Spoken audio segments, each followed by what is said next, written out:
Hello, savages. It just said recording in progress. It's never said that before.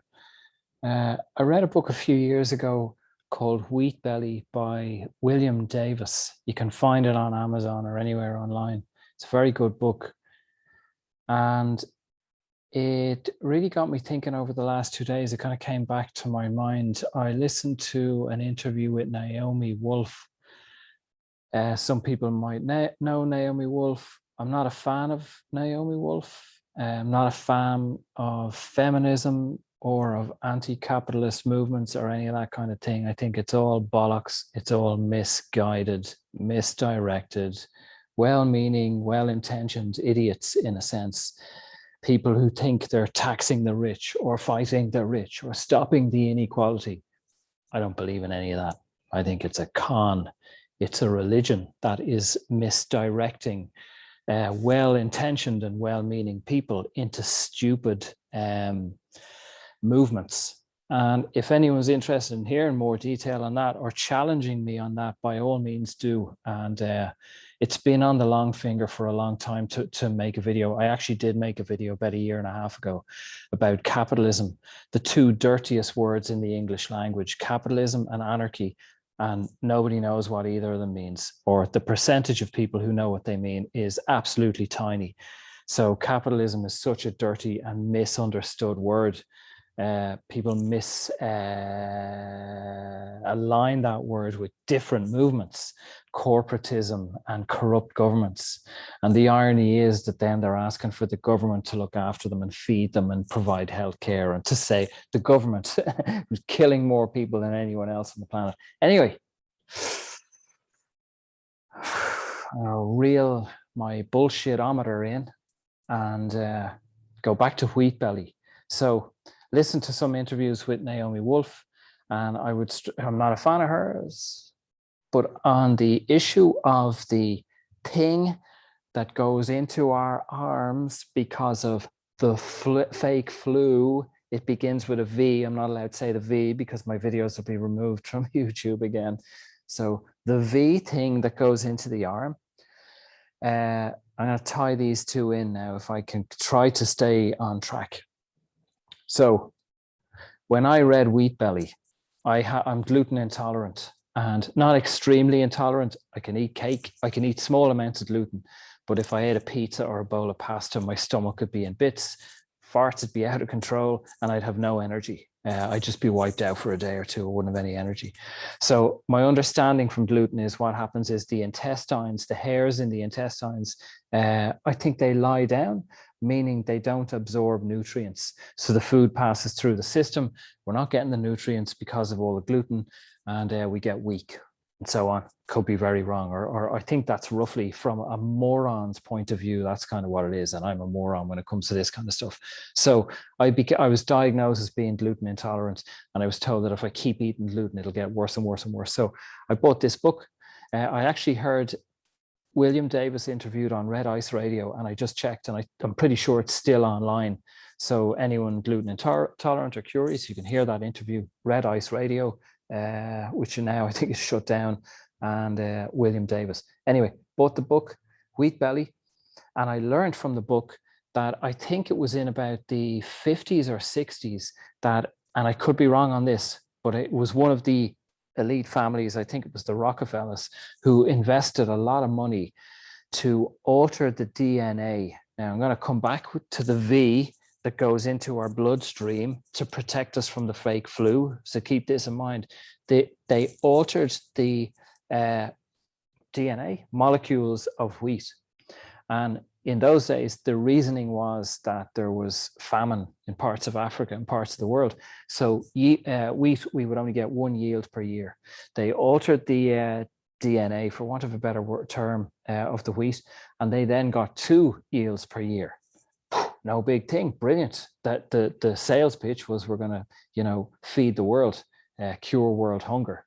Now, in this altering of the wheat, I think it was chromosomes went from like 3 chromosomes per piece of wheat or per molecule or whatever to 11. Now that kind of, nothing else was kind of altered. No big change. Wheat was just grown faster. Brilliant. But the altering of the chromosomes was something that happened so quickly.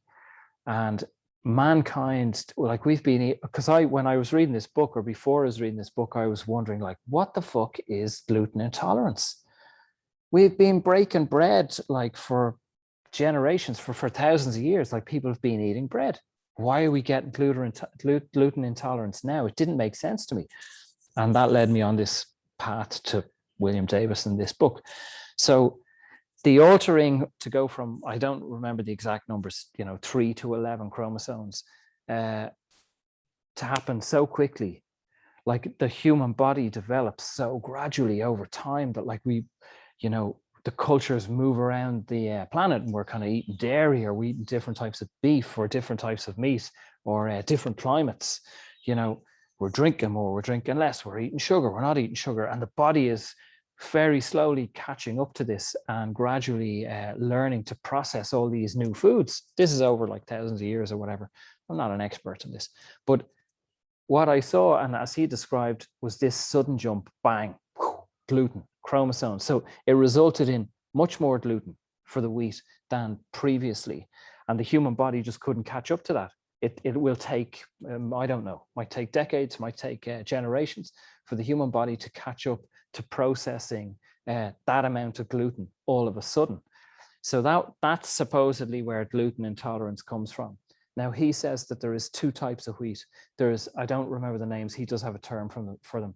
There is this ancient wheat that was not altered. Davis himself is gluten intolerant. And but he's extremely gluten intolerant. So he'd eat a piece of bread and he'd have stomach cramps and pains and he'd fall asleep and all this kind of thing. So he discovered the old wheat, and he would make buns or bread with that, and he would taste it and test it, and then he would have the new, and he did his own research as writing this book, and he discovered that the old wheat does not have that amount of gluten in it. And some places supposedly in the world do sell it, or maybe you can buy it online, I don't know. But he tested and he says that there is 2 types of wheat. So this is my point. And coming back to Naomi Wolf and the V with the needle that sticks in her arm that supposedly cures us from the fake flu. We've developed, well, not we, some fucking morons have developed this V that goes in the arm that supposedly cures us from the fake flu, a year ago or however many months ago. Totally untested. And now we're seeing stillbirths. I can't think of the word, not abortions, the word for, my brain is not functioning today. Miscarriages, there it is. We're seeing stillbirths and miscarriages. We're seeing women's periods going all over the fucking place because of the V that fucking is injected into the arm and that was never really tested. Technically, most of you probably know this already. Technically, the V that goes in the arm is not is still on trial, has not been cleared. It was rushed to market. So legally and technically, these companies cannot be held to account. They cannot be sued. They have, is the word, indemnity. They're protected by each government, by each state. So isn't it interesting? That women's bodies, the reproductive system and the menstrual cycle is now being completely altered out of fucking nowhere because of these injections, this untested stuff. So I do tie that into the gluten, the sudden shift in chromosomes in wheat, bang, and it's created, generations of people with gluten intolerance going, oh, I can't eat bread, I can't eat pasta. Why is this happening? Oh, I'm fucking exhausted. Oh, I'm farting. Oh, all this stuff. I feel sick. No energy. And now we're only beginning to pump this fucking toxic sludge into people all over the planet. No idea what's coming down the tracks. No idea of the huge shift and alter in DNA of the human body that we will not see probably for fucking generations. That is unfolding. That it is such a delicate organism, that is affected by what the food we eat, or cigarettes or alcohol or whatever. We can kill it. We create cancer. We create all these diseases. And now we're injecting strange, foreign, untested chemicals into the body that's changing the reproductive system, reproductive cycle, the menstrual cycle. Oh, that's fucking bananas.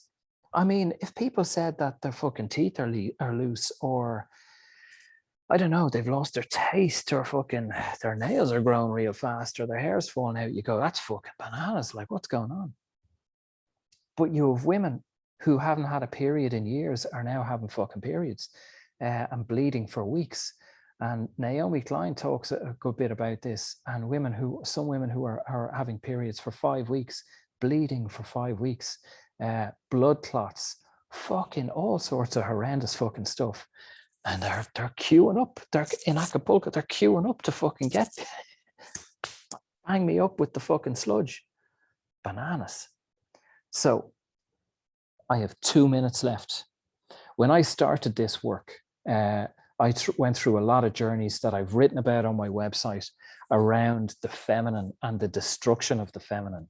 And I had a lot of ayahuasca journeys around the destruction, witnessing the destruction of the feminine, reptilian entities and higher masculine entities, or I should say lower masculine entities, that the role on this earthly plane was to destroy the feminine, to literally split them apart. So we're seeing that in the likes of, say, Afghanistan or Saudi Arabia, especially, the destruction, not allowing the feminine energy to gather, the energy to regroup. These are being repressed and put down and broken up. And a big part of my work, I feel emotional in saying it, is women are drawn to me. And part of my work is to see if I can, or along my path, to empower women, not to make angry women or to fight the masculine or the patriarchy. I don't have any time for that. I don't believe in any of that. It's all bollocks. The point is to find the fucking power within. So I now view this V with the toxic sludge that people are putting in their fucking arms and totally destroying the whole reproductive system, and what kind of beings, what kind of humans are going to be born in the coming years with sections that don't work, parts of their consciousness or their physical body that just doesn't fucking activate, or maybe they die young. A lot of people dying as well from the vaccine, the V. I can't say that word or I'll get fucking deleted, removed. So I see this V as well. Same thing. It is the breaking down and the destruction of the awakening, of the gathering of the feminine. I have 20 seconds. So that's my thing. Instagram doesn't let me record longer videos because my videos are too good probably. So yeah, thanks for listening. Share it around. We're not victims, but we have a choice to awaken and to be empowered and see what's happening. Be well.